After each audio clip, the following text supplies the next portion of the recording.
Another way to apply watercolor paint to a page is to use different types of objects and to actually stamp the paint onto the page.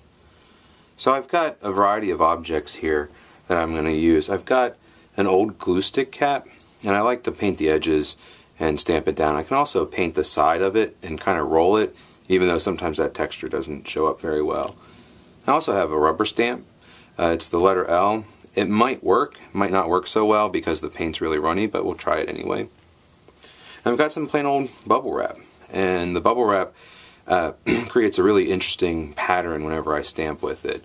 And then to create some larger circles, I have a water cup where I can just paint the rim or paint the bottom of it and stamp with it. And then I always have my hands. My hands are always covered with paint whenever I do watercolor because I really get into my work.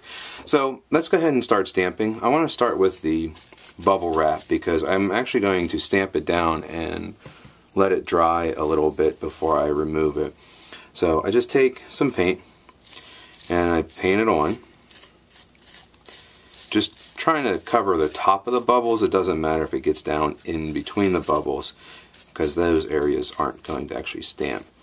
And since the paint has a lot of water, it doesn't really stick that well, but when I stamp it down, the paint will actually kind of get pushed out and will cover more area. So I'm going to lay it down and then I'm going to press it gently.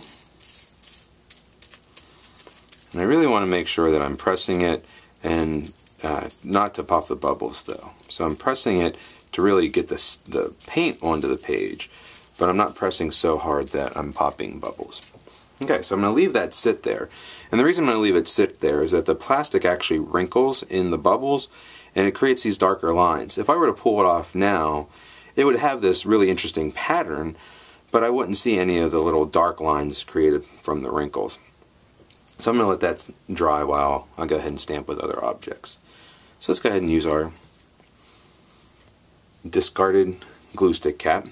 So I'm just going to take some paint and I'm going to paint it around the edge here. And then I can stamp with it. So when I stamp, I can stamp down and then pick it straight up. Or sometimes I'll stamp it and just give it a bit of a twist and then pick it up. And so you can see I can stamp multiple times with it. And then slowly it runs out of paint, but I can go ahead and just paint it again. And these aren't perfect circles, but that's okay. And then I'm just going to repeat these around the page a little bit.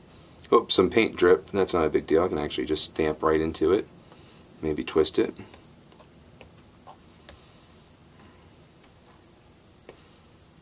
Okay, so that's some small circles. I can use the water cup and actually paint the rim of it and create some larger circles. So it's the same thing. I'm going to apply the paint just to the edge, and it's okay if it drips and runs down the sides. I'm going to turn it over, and just like a small circle, I'm going to stamp with it. And then I can also give it just a little bit of a twist, and then pull it up, and now I've got some larger stamps. Okay.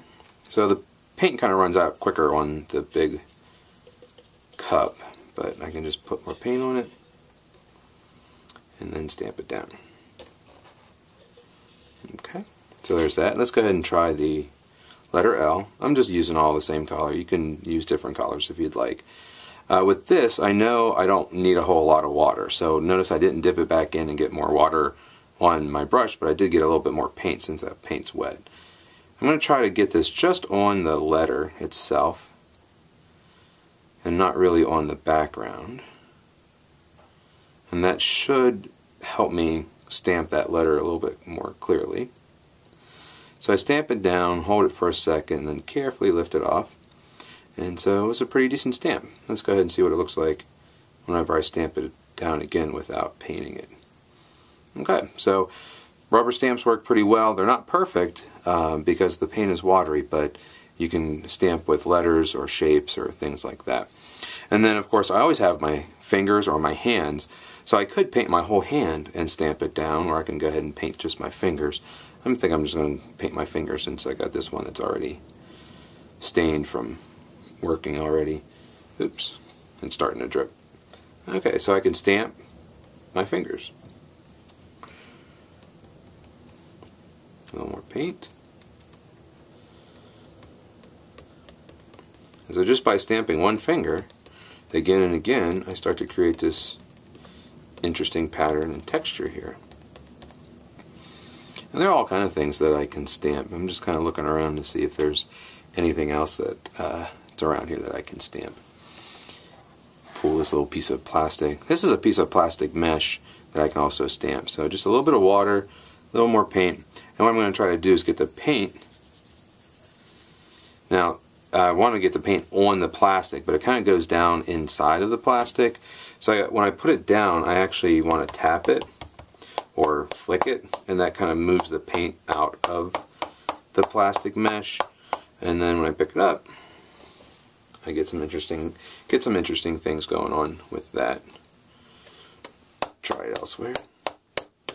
So I'm just taking my finger and just flicking it down to get the paint out of the little holes, and that creates some interesting textures as well.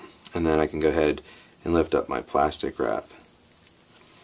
Okay, so the water is puddling a little bit in there, and it didn't get all the little wrinkles on there, and it's just I needed to leave it on there longer.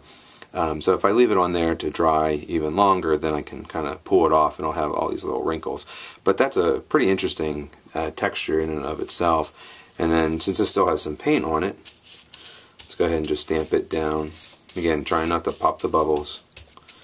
And then I can pull it off and have some more stamps. So I can go ahead and keep stamping and fill this page up some more, or I can leave it like this, let it dry, and then it becomes a perfect background for a page.